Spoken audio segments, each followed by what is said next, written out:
Hello, I'm David, the Paisley Cook, and today we're going to make my famous bacon chocolate chip cookies. Now, I've seen some other recipes out there that just add bacon to the chocolate chips. Well, I step it up a notch. I add some bacon drippings with the butter, and today we're going to show you how to do that. Now, the first thing you're going to do is you're going to mix your dry ingredients, your flour, your sugar, and your salt, and your baking soda. You're going to take, I'm doing a double batch, by the way. So we're going to do 4.5 cups of flour, and we're going to do 2 teaspoons of salt, 2 teaspoons of baking soda, and you want to get that all mixed up real good. And so all the dry ingredients are good together.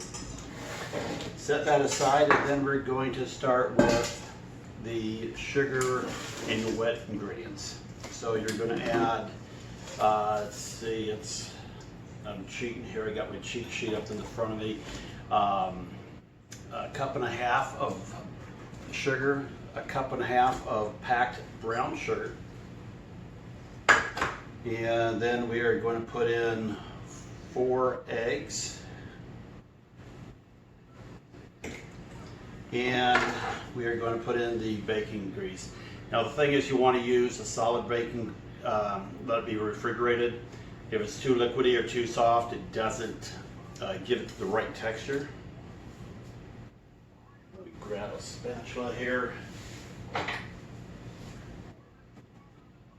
You got to make sure every drop of the baking grease is saved, because that's the good stuff. And then you're going to use a cup of butter. And we're going to get our mixer out. I'm using my 1950s Hamilton Beach stand mixer, which you can actually use as a hand mixer. When you're doing a big double batch like this, you need some extra power. But I like the texture of the finish product of using a little bit of chilled butter. So we'll get this all mixed up here. Get it all stirred up here.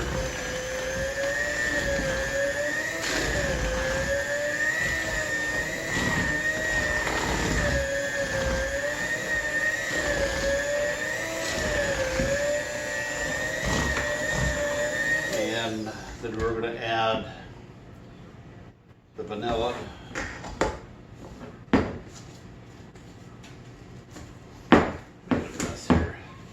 Luckily I have a wife that cleans up after me.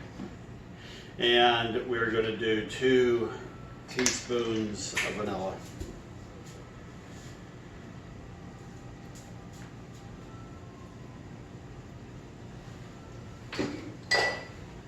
And continue mixing it up. You want it really good.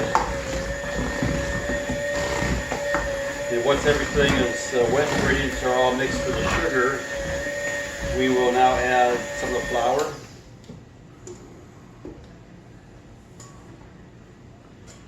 You want to start kind of slow, otherwise you're going to have a big dust of flour.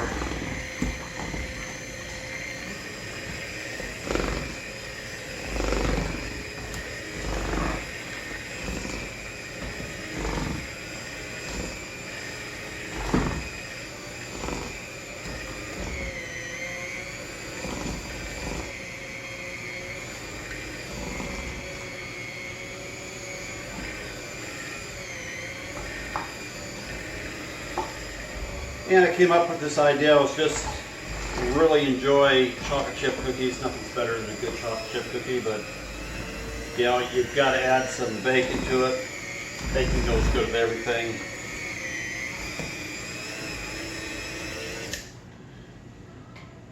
And next we're going to add our chocolate chips. You're supposed to measure them out, but I always add more chocolate chips. You never can have enough chocolate chips.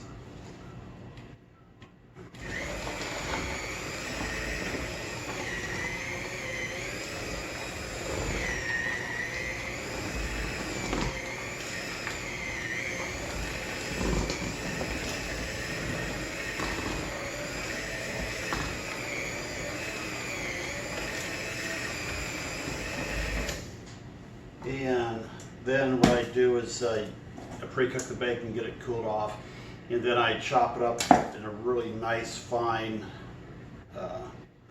consistency. And it's actually going to be kind of like if you had raisins. It's going to kind of, when you're chewing on it, I like the softer, not really burnt bacon, but I like it nice and chewy.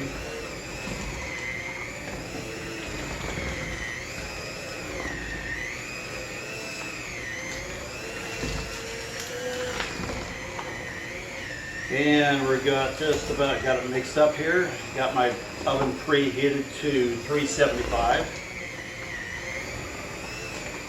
And run that out. So you know your mom loves you when she lets you lift off first. Cut. Okay, we're got the batter all done. We got our cookie sheets. Now what I like to use, I like using Pampered Chef cooking stones. What I like about them is you cannot burn your cookies. They don't get that glazed finish if you overcook them. And the thing is, you might see a stone that looks like this, think it's dirty, it's disgusting. It's well seasoned. The dirtier it looks, the darker it is, the better. This one here is a relatively new one. You can either go find a Pampered Chef party, or I find a lot of stuff either at the Goodwills. I have found a lot of stuff, or half my stuff, I've picked up at a really good yard sales or estate sales. But what we're going to do is we're just going to scoop them up and just put a couple on each tray here, and we're going to cook them for approximately about 10 minutes for each one.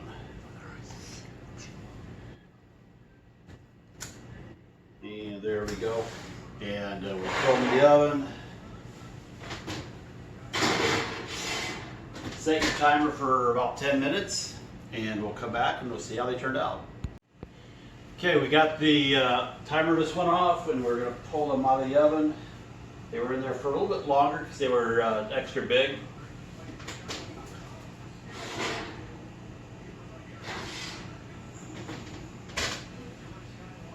And what you're going to want to do is let them sit on the cooling rack for about 5 minutes before we take them off. Cut. Cut. Well, here they are. They are turned out really good, nice and chewy. What I love about them is that they have a very sweet, savory flavor. And man, I tell you what, I love a good, chewy chocolate chip cookie. But give it a try. Please like my video, subscribe. I'm hoping to have more of these coming out, and I will put the description of the recipe at the bottom of the description. So thank you for coming to the David. I'm the Paisley Chef. Have a great day.